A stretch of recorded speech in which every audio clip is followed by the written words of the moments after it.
Hello दोस्तों, स्वागत है आपका एनवी एजुकेशन में। तो आज हम कर रहे हैं चैप्टर 1.4 का 3 नंबर सवाल से। ठीक है, 3 नंबर सवाल का हमें सारे के सारे जो भी सवाल हैं उन सबको श्रीधर आचार्य के फॉर्मूले से बनाना है। ठीक है, तो पहला सवाल देख लेते हैं क्या है। देखिए, साथी ने एक समकोण बनाया है जिसमें कर्ण की लंबाई सबसे छोटी भुजा के 2 गुने से। ठीक है, यहाँ पे थोड़ा सा करेक्शन कर लीजिएगा। यहाँ पे क्या होना चाहिए, भुजा के 2 गुने से 6 सेंटीमीटर अधिक है। यदि तीसरी भुजा की लंबाई कर्ण से 2 सेंटीमीटर कम है तो त्रिभुज की तीनों भुजाओं को निकालिए। तो यहाँ पे कौन सा त्रिभुज है, समकोण त्रिभुज है। तो सबसे पहले एक समकोण त्रिभुज बनाते हैं। तो ये एक समकोण त्रिभुज जिसमें एक एंगल 90 डिग्री का होता है। ठीक, समकोण त्रिभुज में जो सबसे बड़ी भुजा होती है उसे ही कहते हैं कर्ण, और इन दोनों में से कोई भी एक आधार और एक लंब होगा। ठीक है, तो यहाँ पे क्या बोला है, कर्ण की लंबाई सबसे छोटी भुजा की लंबाई के 2 गुना से 6 सेंटीमीटर अधिक है। तो लिखना शुरू करते हैं। सबसे पहले तो माना जो सबसे छोटी भुजा है, सबसे छोटी भुजा x सेंटीमीटर है। ठीक है, सबसे छोटी भुजा जो है वो x सेंटीमीटर है। पेन का कलर चेंज कर लेते हैं। हाँ, तो कर्ण की लंबाई क्या हो जाएगी तब कर्ण की लंबाई क्या होगी, छोटी भुजा के 2 गुने से 6 सेंटीमीटर अधिक, मतलब 2x प्लस 6 सेंटीमीटर।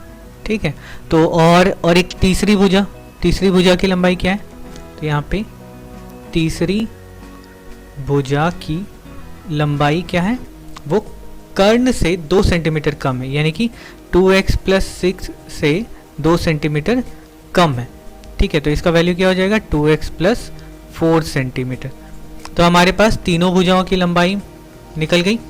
अब हम समकोण त्रिभुज के फॉर्मूला पे आते हैं। समकोण त्रिभुज में तीनों भुजाओं की लंबाई निकालने के लिए तीनों भुजाओं के बीच में जो संबंध होता है उसको हम देखते हैं। तो यहाँ पे क्या होता है, कर्ण का स्क्वायर बराबर लंब का स्क्वायर प्लस आधार स्क्वायर।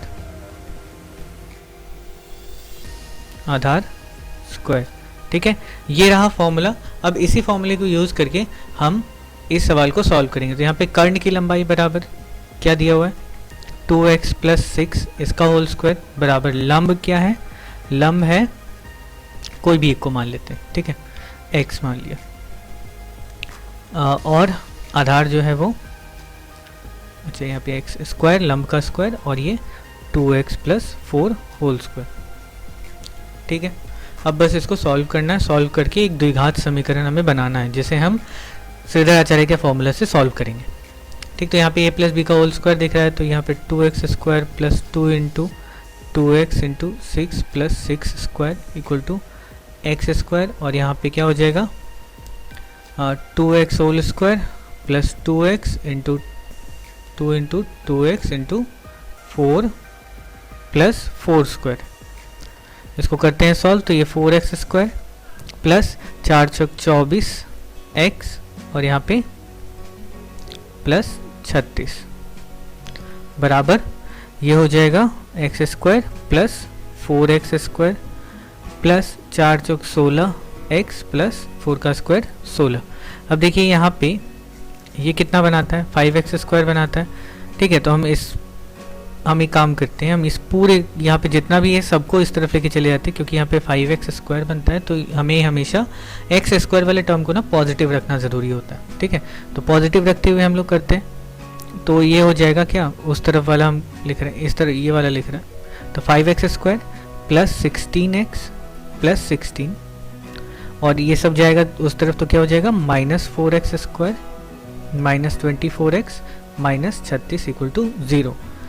अब सॉल्व करते हैं इसको, 5x square minus 4x square क्या हो जाएगा x स्क्वायर, और यहाँ पे plus minus minus sign minus का, और आएगा कितना 8x, और यहाँ पे ये आ जाएगा माइनस 20 इक्वल टू 0। अब हम यूज़ करेंगे श्रीधर आचार्य का फॉर्मूला। तो श्रीधर आचार्य के फॉर्मूले में क्या होता है, x equal to minus B plus minus root over B square minus 4ac by 2a। तो यहाँ पे b का वैल्यू कितना है, b का वैल्यू है -8 और ये माइनस जो है वो ऑलरेडी हमारे जो फॉर्मूला में है उसको लिख देंगे। इसके बाद b का वैल्यू क्या है -8। इस बात को ध्यान रखिएगा, ठीक है, कि b का वैल्यू जो है वो 8 नहीं है, वो अगर माइनस साइन है तो पूरा -8 के साथ b का वैल्यू आता है। और ये माइनस किस लिए आया, क्योंकि ये हमारे पास फॉर्मूला में ऑलरेडी था। अच्छा, प्लस माइनस रूट ओवर -8², क्योंकि b का वैल्यू क्या है -8, -4 इंटू a का वैल्यू क्या है यहाँ पे 1 और c का वैल्यू वापस से -20, ठीक है, -20 बाई 2 इंटू 1, क्योंकि a का वैल्यू क्या है 1। अब इसको सॉल्व करना है बस, माइनस माइनस प्लस, तो 8 हो गया, प्लस माइनस, माइनस का स्क्वायर प्लस होता है तो ये हो गया 64 और यहाँ पे माइनस माइनस प्लस होगा और ये 4 दूनी 8, 80/2। तो ये क्या हो गया 8 प्लस माइनस रूट ओवर 144/2 और ये 8 प्लस माइनस 12/2। x का वैल्यू इतना आया। अब हम करेंगे आइदर x बराबर क्या होगा, एक बार प्लस वाला साइन लेंगे और एक बार माइनस वाला, यानी 8 प्लस 12/2 और एक बार और दे करके x बराबर क्या हो जाएगा 8 माइनस 12/2। तो यहाँ से दो वैल्यूज आएंगे x के, देखते हैं क्या क्या आता है। x बराबर 20/2 यानी 10, तो x बराबर यहाँ पे 10 आया और इधर से क्या आता है -4/2 -2, तो यहाँ से आ गया x बराबर -2। अब देखिए हमें क्या पूछा था, तीनों भुजाओं की लंबाई कितनी होगी।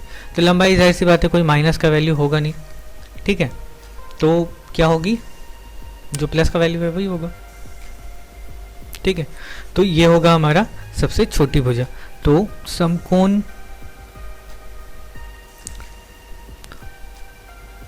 त्रिभुज की सबसे छोटी भुजा 10 सेंटीमीटर, ठीक है। अब कर्ण की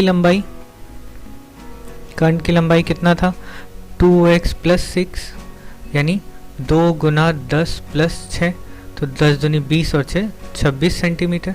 और तीसरी जो भुजा थी, तीसरी भुजा क्या थी, कर्ण से 2 सेंटीमीटर कम यानी कि 26 माइनस 2, तो ये हो जाएगा 24 सेंटीमीटर।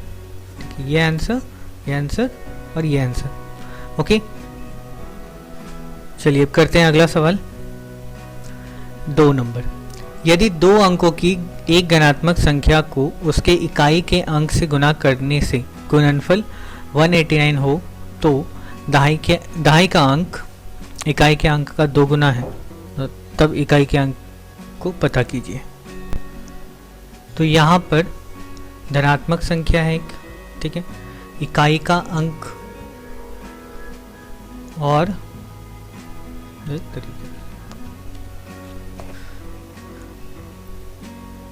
अब दूसरा नंबर सवाल देख लेते हैं। यदि 2 अंकों की एक धनात्मक संख्या को उसके इकाई के अंक से गुना किया जाए तो गुणनफल 189 होता है। और क्या दिया हुआ है, दहाई का अंक इकाई के अंक का 2 गुना है। तो दहाई का अंक इकाई के अंक का 2 गुना है, तो हम मान लेते हैं यहाँ पे कि इकाई का जो अंक है वो x है। माना इकाई का अंक बराबर x, तो दहाई क्या हो जाएगी, दहाई का अंक बराबर होगा 2 गुना। अच्छा, इस हिसाब से हम अगर संख्या निकालें तो क्या होती है, संख्या क्या होगा, खैर यहाँ पूछा है नहीं बट फिर भी आपको जानना चाहिए। दहाई इकाई दिया हो तो संख्या हम कैसे निकालते हैं, तो हम दहाई लिखते हैं, दहाई का अंक गुना 10 प्लस इकाई का अंक, ठीक है, इस तरह से हम संख्या निकालते हैं। तो संख्या यहाँ पे अगर लिखना हो तो हम क्या लिखेंगे, 2x इंटू 10 प्लस x, तो ये हो जाएगा 20x प्लस x यानी 21x। ये हमारा क्या हो जाएगा, संख्या, ठीक। तो अब क्या बोला है यहाँ पे, यदि 2 अंकों की एक धनात्मक संख्या को उसकी, तो संख्या हमने निकाल ली, उसकी इकाई से गुना करने पर 189 आता है, ठीक है। तो इकाई से गुना करते हैं, अब लिखेंगे अकॉर्डिंग टू प्रॉब्लम, ये संख्या 21x, इसको गुना करना है इकाई के अंक से जो कि x है, गुना x, और ये बराबर हो जाएगा किसके, 189 के। ठीक है, तो यहाँ पे करते हैं 21x² इक्वल टू 189। तो यहाँ पे x² इक्वल टू 189 बाई 21, 9 से ये कट जाए तो यहाँ पे बचा x² इक्वल टू 9।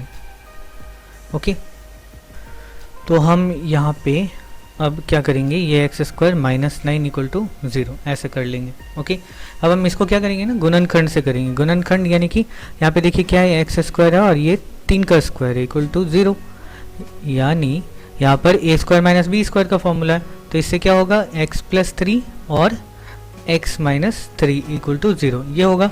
तो यहाँ पे हम लिखेंगे either x plus 3 equal to 0 और x माइनस 3 इक्वल टू 0। तो यहाँ से x का मान क्या आता है, -3, और यहाँ से x का मान क्या आता है, +3। तो कोई संख्या का इकाई का अंक ये नहीं होगा, माइनस का नंबर बिल्कुल नहीं होगा। तो हमारा आंसर क्या होगा, x बराबर 3, यानी कि इस संख्या का इकाई का अंक कितना होगा, 3। तो इकाई का अंक बराबर 3, और ये हो गया हमारा आंसर। अगर आप संख्या निकालना चाहते हैं तो 21x से 21 इंटू 3 कितना होता है, 63। तो संख्या क्या हो जाएगी, 63। ओके, नेक्स्ट करते हैं।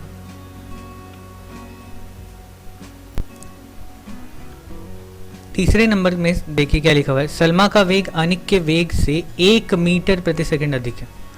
180 मीटर दौड़ने पर सलमा अनिक से 2 सेकंड पहले पहुंच जाती है। जाहिर सी बात है पहले पहुंचेगी, क्योंकि इसका सलमा का वेग जो है वो ज़्यादा है, तो उसको समय कम लगेगा, तो जल्दी पहुंच जाएगी। तो अनिक का वेग प्रति सेकंड कितना होगा, हिसाब करके दिखा। तो यहाँ पे क्या बोला है कि सलमा का वेग अनिक से 1 मीटर प्रति सेकंड ज़्यादा है। तो हम मान लेते हैं कि अनिक का वेग, तो माना अनिक का वेग x मीटर प्रति सेकंड है।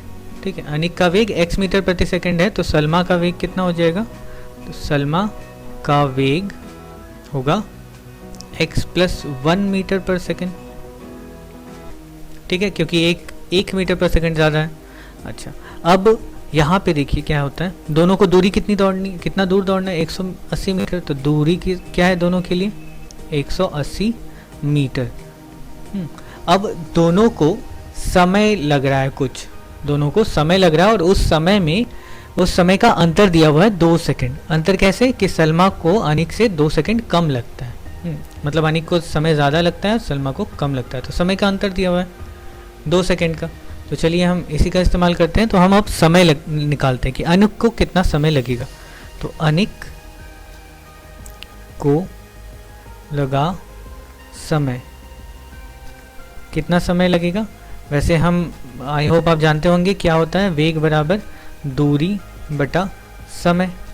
तो यहाँ से समय बराबर क्या होगा, दूरी बटा वेग। ओके, इस फॉर्मूले को यूज़ करेंगे हम। तो यहाँ पे अनिक का वेग, अनिक को लगा समय कितना होगा, दूरी बटा वेग। दूरी कितना है, 180 बटा उसका वेग कितना है, x। ठीक है, इतना सेकंड का समय लगेगा।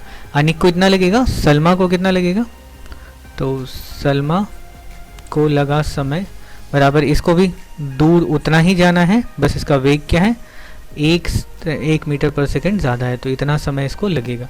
अब डिसाइड ये करना है कि इन दोनों में से बड़ा कौन है। समय किसको ज़्यादा लगा, अनिक को ज़्यादा लगा, इसलिए 180 माइनस x जो है वो बड़ा है नंबर में, और सलमा को जो है कम समय लगा, इसलिए 180 बाई x प्लस 1 छोटा नंबर है। ठीक है, तो अब अकॉर्डिंग टू प्रॉब्लम क्या लिखेंगे, इतना माइनस इतना, यानी कि 180 by x minus 180 by x plus 1 equal to, दोनों में अंतर कितना है, 2 सेकंड का। ठीक है, बस इसी से हम सॉल्व करेंगे। अब यहाँ पे एलसीएम, तो ये हो गया x इंटू एक्स प्लस 1, और यहाँ पे हो जाएगा 180 into x plus 1 minus 180 x equal to 2। कर लेते हैं यहाँ पे 180 x प्लस 180 माइनस 180 x बटा x square into x plus 1, sorry क्या लिखा है, गुना करें ना, x square plus x equal to 2। तो यहाँ पे 180x माइनस 180x कट गया, तो ये 180 बराबर क्रॉस मल्टीप्लाई तो 2x स्क्वायर प्लस 2x, 180 को उस तरफ लेके चले जाते हैं अब, तो ये हो जाएगा 2x square plus 2x minus 180 equal to 0। Okay, अब यहाँ पे हम श्रीधराचार्य का फॉर्मूला यूज़ करेंगे। कौन सा? x equal to minus B plus minus root over B square minus 4ac by 2a। Okay, अब यहाँ पे वैल्यूज पुट करते जाते हैं। माइनस b का वैल्यू क्या है यहाँ पे? +2 है, ठीक है, तो 2 लिख सकते हैं। प्लस माइनस रूट ओवर यहाँ पे हो गया 2 स्क्वायर माइनस 4 इंटू a का मान हो गया 2 और c का मान हो गया 180 बटा 2 इंटू 2। अच्छा, इसको अब छोटा करने के लिए 2 कॉमन लेकर के और भी कम कर सकते हैं, कोई दिक्कत की बात नहीं होगी। तो यहाँ पे -2 प्लस माइनस रूट ओवर यहाँ पे हो गया स्क्वायर, 2 का स्क्वायर 4 प्लस यहाँ पे 4 दूनी 8 और 8 144 बटा 4। तो ये -2 plus minus root over 1444 by 4। अब यहाँ पे 1444 का रूट निकालना है। 1444 का रूट हम कैसे निकालेंगे? तो देखिए यहाँ से हम क्या करते हैं, 4 लास्ट में इसका यूनिट डिजिट क्या है? 4 है, तो 4 किसके किसके स्क्वायर में आता है? 1 से लेकर के 9 तक के बीच में। एक तो 2 के स्क्वायर में 4 आता है और एक 8 के स्क्वायर के यूनिट डिजिट में 4 आता है, ठीक है। तो यानी कि हमारा जो यूनिट डिजिट होगा आंसर का वो होगा 8 या फिर 2, इन दोनों में से कोई एक हो सकता है। ओके, अब हम क्या करते हैं, इन दोनों को हटा देते हैं। बचा कितना हमारे पास? 14। 14 से कम किसका स्क्वायर होता है? 3 का स्क्वायर होता है 9, जो कि 14 से कम है, और 4 का स्क्वायर हो जाता है 16, जो कि 14 से ज़्यादा है। तो हम यहाँ तक नहीं लेंगे, हम ये वाला नंबर लेंगे 3, यानी हमारा जो दहाई का अंक है वो 3 है। अब हमें डिसाइड करना है कि जो इकाई का अंक है वो क्या होगा। तो कैसे करेंगे? यहाँ जो 3 आया, 3 को 1 बढ़ा करके लिखते हैं। 3 1 बढ़ा करके नंबर क्या आता है? 4, इससे गुना करेंगे तो ये क्या होता है? 12। अगर अब यहाँ पे नंबर क्या है? 14। यहाँ बस हम लोग चेक करते हैं, ठीक है, ये बस तरीका है और कुछ नहीं, आप नॉर्मली सॉल्व कर सकते हैं। चेक करते हैं कि ये जो 12 है और ये 14 है, तो जो यहाँ पे चेक करेंगे, अगर ये बड़ा नंबर है इससे तो यहाँ पे यूनिट डिजिट वाला बड़ा नंबर लेंगे, अगर छोटा नंबर होगा तो छोटा नंबर। 14 12 से बड़ा है, यानी कि यहाँ पे क्या आएगा? 8 आएगा। तो हमारा 1444 का जो स्क्वायर रूट होगा वो 38 होगा। आप नॉर्मली सॉल्व करके देख लीजिएगा, ठीक है। ये बस एक छोटा सा ट्रिक था। वैसे चलो, तो प्लस माइनस 38/4, तो यहाँ पे x का मान इतना हो गया। अब आइदर और करके हम करेंगे, तो आइदर x बराबर -2 प्लस 38/4 और x बराबर -2 माइनस 38/4। तो यहाँ से x बराबर क्या हो गया? 36/4, तो ये 9, यानी x बराबर यहाँ से क्या आया? 9, और यहाँ पे चेक कर लेते हैं, तो यहाँ पे हो जाएगा -40, 4 10 -10, तो ये हो गया x बराबर -10। तो अब हम क्या करेंगे? अब हम कौन सा नंबर लेंगे? वेग कभी भी नेगेटिव में नहीं होता, तो हमारा आंसर जो होगा वो ये होगा। और x हमने अनिक का ही वेग माना था, तो x का ही मान हमसे पूछा भी है, तो हम लिखते हैं क्या? अब अनिक का वेग कितना है? 9 मीटर प्रति सेकंड है, ठीक है। ये हमारा आंसर हो गया। ओके, तो अब बाकी के सवाल हम अगले वीडियो में देखेंगे। तब तक के लिए बाय बाय, टेक केयर।